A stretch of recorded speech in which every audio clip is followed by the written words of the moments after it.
24 જૂન શનિવારની વાત છે. હું વહેલી સવારથી જ રિવરફ્રન્ટ પર ટહેલતો હતો. 8:30 સુધીમાં તો ભીડ થવા લાગી. થોડી જ વારમાં મારી સામેના કિનારે જાતભાતની હોડીઓ એકઠી થવા માંડી. ત્યાં જ સ્પીકર પરથી મીઠો અવાજ સંભળાયો. શુભ સવાર. હોળી હોડની આ દ્વિતીય વાર્ષિક હરીફાઈમાં રિવરફ્રન્ટ પર તમારું સ્વાગત છે. મેં જોયું કે અનેક પ્રકારના તરાપા, હોડકા, મચવા અગાઉથી જ પ્રસ્થાન પુલ પાસે હારબંધ ગોઠવાઈ ગયા હતા. સાબરમતીના બેઉ કાંઠા પરના રિવરફ્રન્ટ પરના લોકોના બકબકના અવાજ આવતા હતા. મેં મારી ચિત્રપોથી કાઢી અને દ્રશ્યનો એક ભાગ દોરવા માંડ્યો. બરાબર તે જ વખતે 2 મહિલાઓ આવી અને મારા અને હું ચિતરતો હતો તે દ્રશ્યની વચ્ચે ઊભી રહી ગઈ. બેઉ મહિલા મૂંઝાયેલી લાગતી હતી. તેમાંની એક તો દુઃખી અને ગભરાયેલી જણાતી હતી. તેમની વાત મારા કાને પડી. મને બરાબર યાદ છે, મેં 500ની 8 નોટ સવારે જ મૂકી હતી. ગભરાયેલી સ્ત્રી બોલી. પાકીટ બરાબર જો, પહેલી સ્ત્રીએ કહ્યું. બીજું બધું એમનું એમ છે. મોટા પાકીટનો એક હાથો ડાબા હાથમાં ભરાવી રાખી જમણા હાથે પાકીટ ફંફોસતા બીજી બોલી, અરે ના, મારું ડેબિટ કાર્ડ પણ નથી. તેનો ચહેરો રડું થઈ ગયો. ત્યારે જ મને થયું કે મારે આ વાતમાં પડવું જોઈએ. મેં મારું કાર્ડ ધર્યું અને કહ્યું, CID વર્ષિલ નાગરેચા, તમારી સેવામાં મેડમ. બીજી સ્ત્રીની આંખમાંથી આંસુ ટપકી પડ્યા. કોઈ ગંભીર ઘટના બની છે? મેં પૂછ્યું. પહેલી સ્ત્રીએ કહ્યું, મારી બહેનપણીના પાકીટમાંથી કોઈ રૂપિયા અને કાર્ડ તફડાવી ગયું છે. અરે, ચિંતા ના કરો, મળી જશે. સૌથી પહેલા તમે તમારી બેંકના હેલ્પલાઇન નંબર પર ફોન કરી કાર્ડ બ્લોક કરાવી દો. મેં કહ્યું, તમને તમારો ખાતા નંબર અને બીજી વિગતો યાદ છે ને? હકારમાં ડોકું હલાવી બીજી મહિલાએ બેંકના હેલ્પલાઇન નંબર પર ફોન કરી તેમનું ડેબિટ કાર્ડ બંધ કરાવી દીધું. તે પછી મેં તેમને કેટલાક પ્રશ્નો પૂછ્યા. તે બંનેના જવાબ પરથી મને આટલી ખબર પડી. આ બહેનોના નામ સરિતા બહેન અને જાનકી બહેન છે. તેઓ આજે હોળીની હરીફાઈ જોવા મોરબીથી અહીં આવ્યા હતા. રિવરફ્રન્ટ પર ફરતા સ્પર્ધા જોવા માટે યોગ્ય જગ્યા શોધતા હતા ને વચ્ચે ફોટો પણ પાડતા હતા. તેવામાં એક પુરુષ પાછળથી આવ્યો અને જાનકી બહેનને અથડાયો. જાનકી બહેન ગભરી પડ્યા. સરિતા બહેનની મદદથી જાનકી બહેન હજી ઊભા થાય તેટલામાં તો પેલો પુરુષ જતો રહેલો.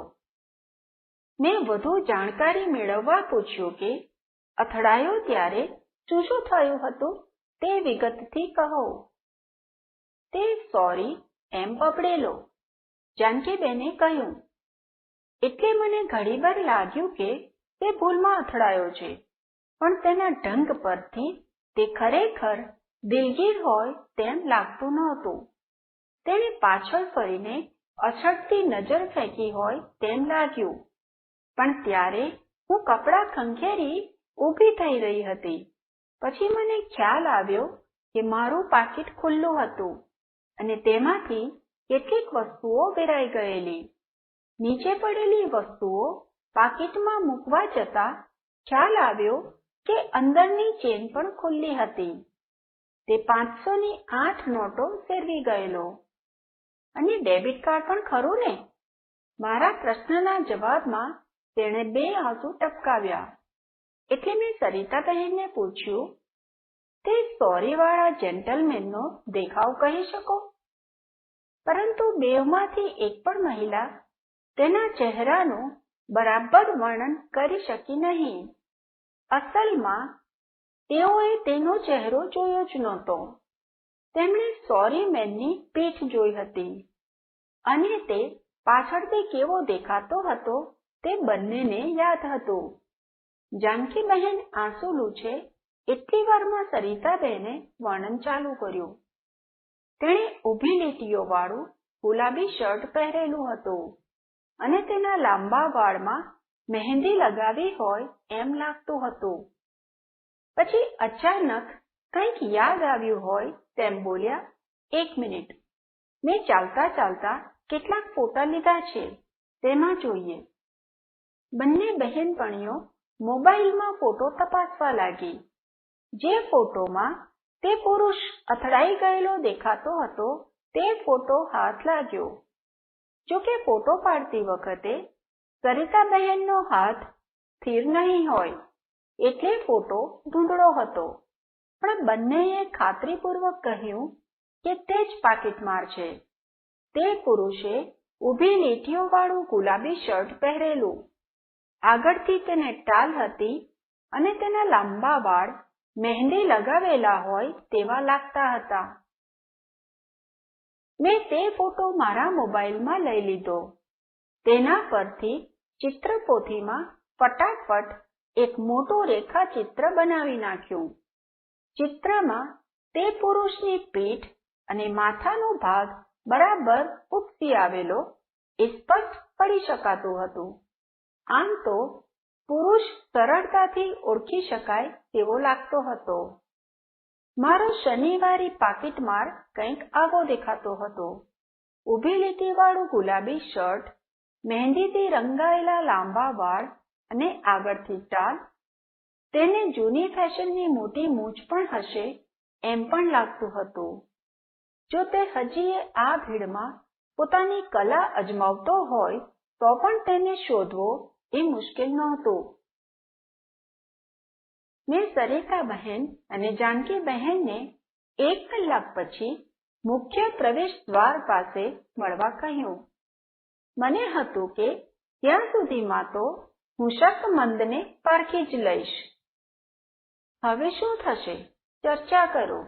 શિક્ષક તમારી ધારણાઓ બોર્ડ પર લખશે. એકાએક મોટો ધડાકો સંભળાયો. તે પિસ્તોલનો ધડાકો હતો. સ્પર્ધા શરૂ થઈ ગઈ હતી.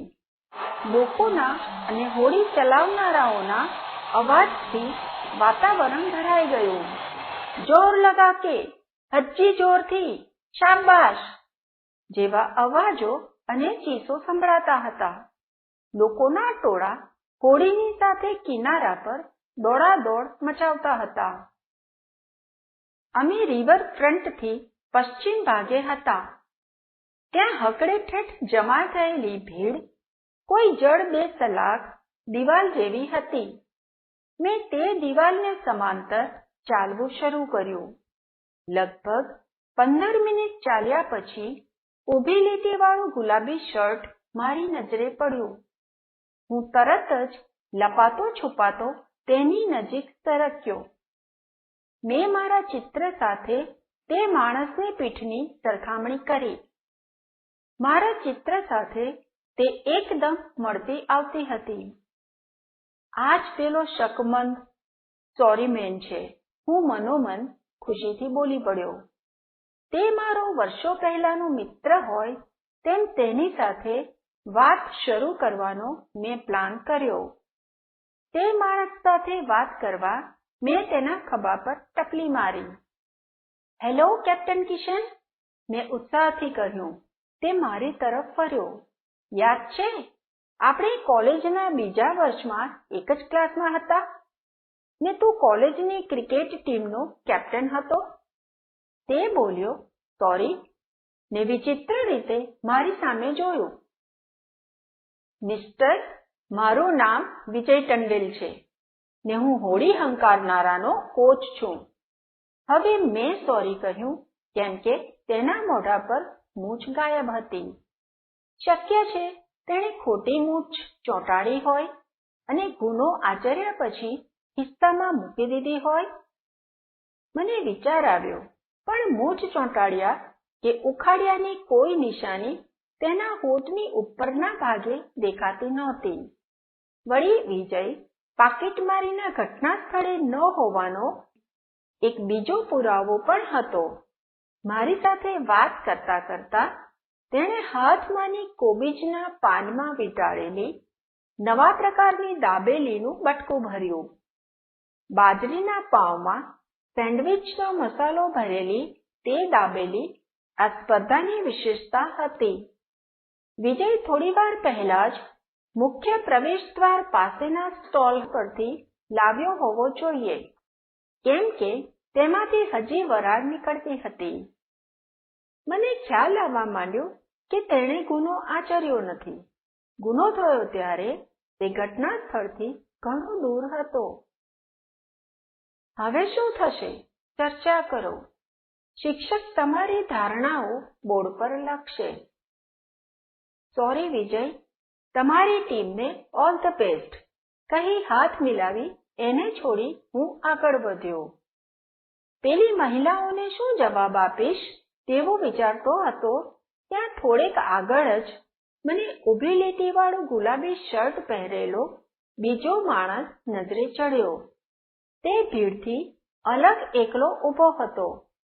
તેનું મોં મારી તરફ હતું, એટલે હું ઉતાવળે પગલે નીચી નજરે તેને વટાવી તેની પાછળ પહોંચી ગયો. તેના વાળ મહેંદી કરેલા અને લાંબા હતા. મને બીજો શકમંદ મળી ગયો. આ પુરુષ એકદમ ટાપટીપ વાળો હતો. તેના વાળ વ્યવસ્થિત ઓળેલા હતા.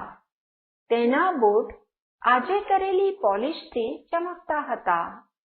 તેના કપડાં ઇસ્ત્રી ટાઈટ હતા. હું તેની નજીક ગયો તો તે ત્યાંથી સરકી જવા માંડ્યો. મેં ફરીથી હેલો કેપ્ટન કિશન કહી હાથ લંબાવ્યો, પણ તેણે સાંભળ્યું ન હોય તેમ તે ઝડપથી આડો અવળો ચાલવા માંડ્યો. મેં તેનું કાંડું કચકચાવીને પકડ્યું અને બીજે હાથે ટટાક કરતું મારું આઈ કાર્ડ કાઢી તેની આંખ સામે ધરી દીધું. વર્ષિલ નાગરેચા, CID ગુજરાત. પછી તે સરખો ઊભો રહ્યો અને નમ્રતાથી બોલ્યો, સર, બોલો, શી વાત છે? મેં તેનું પાકીટ જોવા માંગ્યું.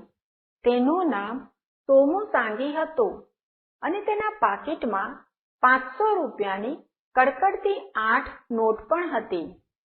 એકદમ અપ ટુ ડેટ તૈયાર રહેતા માણસનું પાકીટ નવાઈ લાગે તેટલું અવ્યવસ્થિત હતું. પાકીટની એક બાજુએ 10 અને 20ની નોટો વ્યવસ્થિત ગોઠવેલી હતી. તે બધી નોટ પર 3 સિંહની નિશાની એક જ બાજુએ હતી, જ્યારે 500ની નોટો અસ્તવ્યસ્ત હતી અને તેમાં કેટલીક નોટો પર ગાંધીજીના ચહેરાની છાપ સીધી હતી તો કેટલીક પર ઊંધી. બધું મળીને તેના પાકીટમાં 4070 રૂપિયા હતા. સોમુ સાંગી મારી આંખમાં આંખ મેળવીને વાત નહોતો કરતો. નીચું મોં કરીને ઊભો હતો. લુક એટ મી, મારી સામે જો, મેં આદેશ કર્યો. તેના ચહેરા પર પણ મૂછ નહોતી. હવે હું ખરેખર નિરાશ થઈ ગયો. ઊભી લીટીવાળું ગુલાબી શર્ટ પહેરેલો, આગળથી ટાલવાળો અને મહેંદીના કારણે રંગીન વાળવાળો ત્રીજો પુરુષ મળવાની શક્યતા નહીવત હતી. ભલે મૂછ નથી, પણ તેના પાકીટમાં 500ની નોટ તો છે ને? મનમાં આશા જાગી ઉઠી. હવે શું થશે? ચર્ચા કરો. શિક્ષક તમારી ધારણાઓ બોર્ડ પર લખશે. મેં સોમુ સાંગીની તલાશી લીધી. તેના ખિસ્સા ફંફોસ્યા. કદાચ તેના કોઈ ખિસ્સામાંથી નકલી મૂછ અને ડેબિટ કાર્ડ મળી આવે, પણ કમનસીબે તેના ખિસ્સામાંથી તો ચાવીઓના એક ઝુમખા સિવાય કંઈ ન મળ્યું. મને ખાતરી થઈ ગયેલી કે સોમુ જ પાકીટમાર છે. એક તો તેનો દેખાવ મારા સ્કેચ સાથે મળતો આવતો હતો અને બીજું તેના પાકીટમાં 500ની કડકડતી 8 નોટ હતી. આ પુરાવા તો હતા, પણ સાબિતીનું શું? મેં ફરી ચિત્રપોથી કાઢી અને સોમુને ઊંધા ફરવા કહ્યું. તે ખચકાટ સાથે ફર્યો. હું તેનું રેખાચિત્ર દોરવા જતો હતો ત્યાં મારી નજર રિવરફ્રન્ટના વિજય રેખાવાળા પુલ પર પડી. લાલ હોડીવાળા નાવિકો હરીફાઈ જીતી ગયેલા. બીજા અને ત્રીજા નંબરના વિજેતા તેનાથી થોડે આગે હતા. તેની પાછળ સામેની પાળે ઊભેલા લોકો દેખાતા હતા. તે બાજુના પ્રવેશદ્વાર નજીક ટિકિટ બારી અને ખાણીપીણીના સ્ટોલ હતા. બાકીની હોડીઓ સાબરમતીમાં આમ તેમ ફરી રહેલી. બરાબર ત્યારે જ મને એક વિચાર સ્ફુર્યો. મેં ફટાફટ સોમુનું ચિત્ર ફરીથી દોર્યું. એક નાનકડા ચોરસમાં પહેલા મેં તેની પીઠનું મોટું ચિત્ર બનાવ્યું. પછી મેં તેના લાંબા વાળ દોર્યા. પછી મેં નદીમાં તરતી હોડીના દ્રશ્ય વડે ચિત્ર ભરી દીધું અને એને ધ્યાનથી જોયું. આ ચિત્રમાં દેખાતી પાણીમાં તરતી હોડીના સઢનો નીચેનો ભાગ અને મારા પહેલા ચિત્રમાં દેખાતી હોડીને જોઈને મેં સોમુની આંખમાં આંખ નાખી ભારપૂર્વક કહ્યું, સોમુ સાંગી, ત્યાં જ ઊભો રહે. એક મહિલાના પાકીટમાંથી 4000 રૂપિયા અને એક ડેબિટ કાર્ડની ચોરી કરવા બદલ હું તારી ધરપકડ કરું છું. સોમુને રિવરફ્રન્ટ પોલીસ સ્ટેશનમાં સોંપીને કલાક પછી હું રિવરફ્રન્ટના દરવાજે પહોંચ્યો. ત્યાં બંને મહિલાને મળીને હું જવા નીકળ્યો ત્યારે મેં સાંભળેલા છેલ્લા શબ્દો હતા, થેન્ક યુ સર. લાલ હોડીવાળા નાવિકો જેટલો જ હું ખુશ હતો તે દિવસે.